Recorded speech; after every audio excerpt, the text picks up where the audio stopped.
gente melhora as rotinas de criança com TDAH, quando a gente melhora a questão do sono, rotinas, atividade física, subtrai as telas, que é uma forma assim de abandono, a gente não está querendo se ocupar da criança com atividades, deixa ele na tela.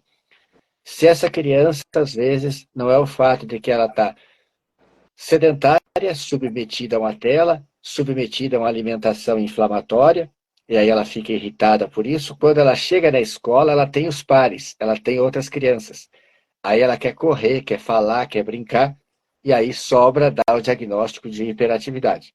Se essa criança estivesse comendo melhor, se estivesse tendo rotinas melhores em casa, será que ela apresentaria esse comportamento impulsivo, irritado e hiperativo na escola? Às vezes não, porque a gente vê os melhores resultados são daquelas crianças que não responderam bem à medicação, que era o mais fácil, que a família acaba sentindo a necessidade de atender aquele apelo da gente, de subtrair a tela, de dar mais atividade física, de melhorar a alimentação, de suplementar os nutracêuticos lá, de complexo B, principalmente, ômega 3. Essas crianças é que vão ter as melhores respostas. É aí que a gente vê que o que estava mais errado não é que a criança tivesse tanto aquele diagnóstico pesando, mas aquela criança estava inflamada por um sedentarismo, por obesidade, por alimentação inflamatória calcada em ciclamato monossódico, do salgadinho, dos industrializados, do trigo, dos açúcares, né? Então, é bem interessante a gente poder dar essa perspectiva para os pais de que a gente, às vezes, não vai medicar com remédios controlados, mas que a gente vai medicar dando suplementos e melhorando a alimentação da criança. Quem achar que isso é bobagem, então não precisaria se alimentar, não precisaria comer.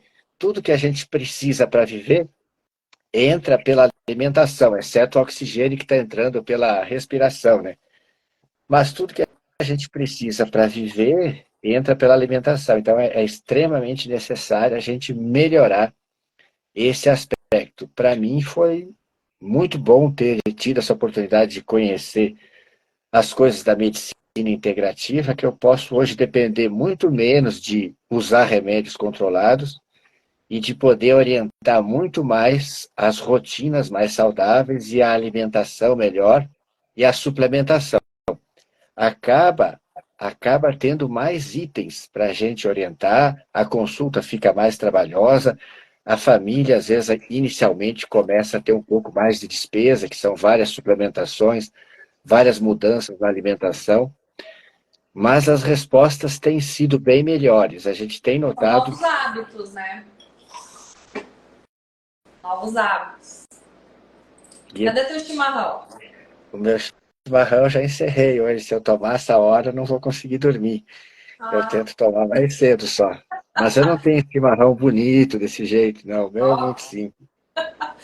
Mas não é o chimarrão que causa insônia, é muito açúcar. O corpo inflamado, com certeza a insônia vai vir. Então, o que mais temos aí? E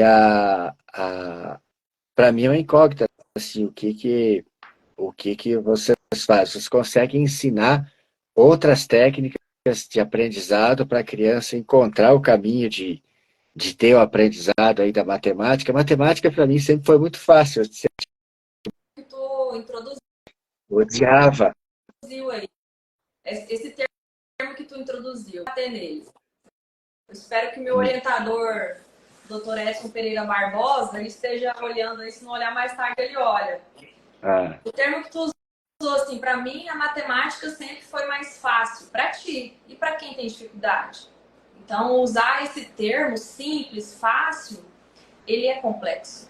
Porque o simples para ti, o seu cérebro age melhor de um lado. E aí? Como que eu vou descobrir? Vem aqui, faz uma avaliação. Qual é o lado do cérebro seu mais desenvolvido? Então, tem toda essa questão. Quando você tocou no assunto da inflamação, TDAH ele está voltado a questões genéticas. Mas muitos diagnósticos falsos, igual foi passado, foi esse o termo que tu usou, doutor Toledo? Crianças que estão sendo diagnosticadas com TDAH, na verdade, elas estão totalmente inflamadas e é óbvio que isso tudo vai atrapalhar a questão do desenvolvimento da criança, porque vai provocar insônia. Insônia para uma criança, no outro dia tem que estudar, aquela criança que não dormiu bem à noite, de manhã cedo ela vai querer dormir na sala de aula, como que ela vai aprender? Ou açúcar demais e hiperatividade, aquela criança hiperativa na sala de aula, ela vai conseguir aprender? E não é somente o TDAH, são todos os outros transtornos também. Desde o aspecto autista também, que tem ali a questão voltada ao corpo inflamado, tem toda uma alimentação diferenciada, alguns não, alguns sim. Então tem toda essa questão de não haver comparações. Não se deve ficar comparando uma criança a outra. Tem toda aquela questão de você observar. Por isso que é interessante fazer, eu acho correto fazer uma avaliação em 10 sessões. Não é 2 horas, 3 horas corridas. Porque como que tu vai observar uma criança no mesmo dia? Pode ser que ela veio hoje totalmente cansada, viajou horas, igual você mesmo falou ali. Uma criança que mora, vamos dar um exemplo aqui, Juína, 500 km daqui de Sinop. Então ela vem logo cedo, a consulta é 9 horas. Que hora que esse pessoal sai de lá? Aí vem para uma avaliação, para uma consulta, a criança está sonolenta, às vezes não tomou um café da manhã.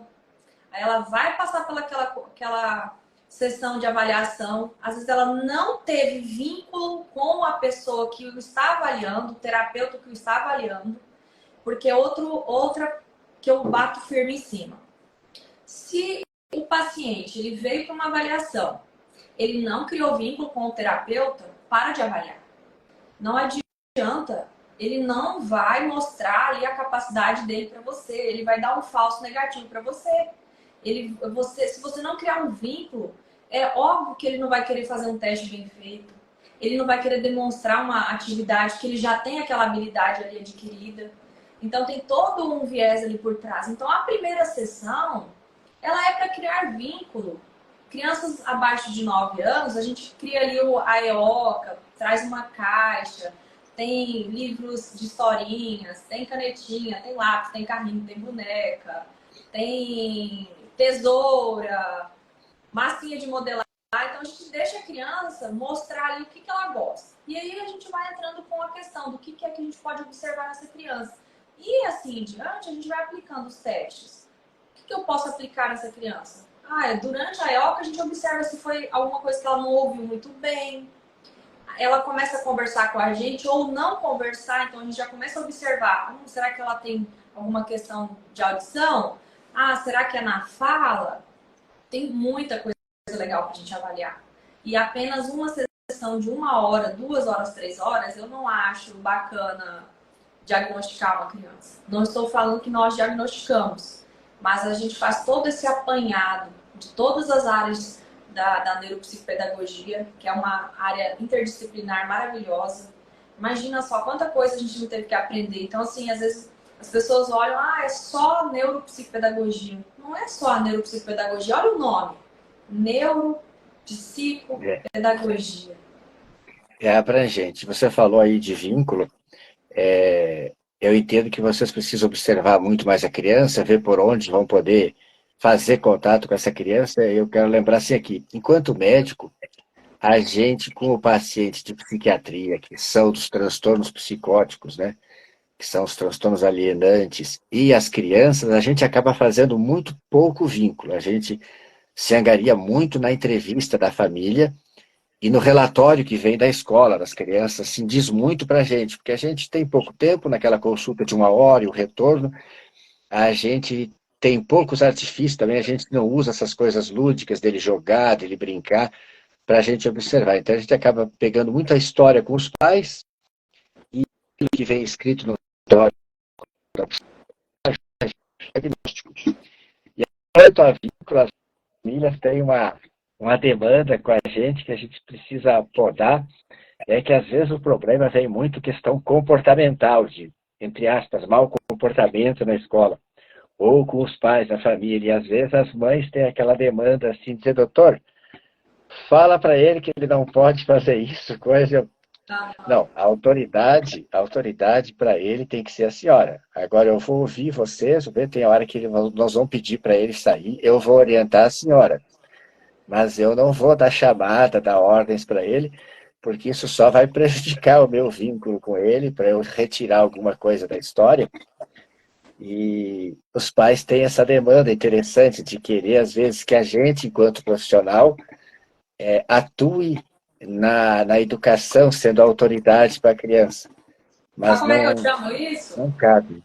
Eu chamo isso de terceirizar a responsabilidade. Os pais acabam transferindo a responsabilidade de educar, de ensinar para outras pessoas.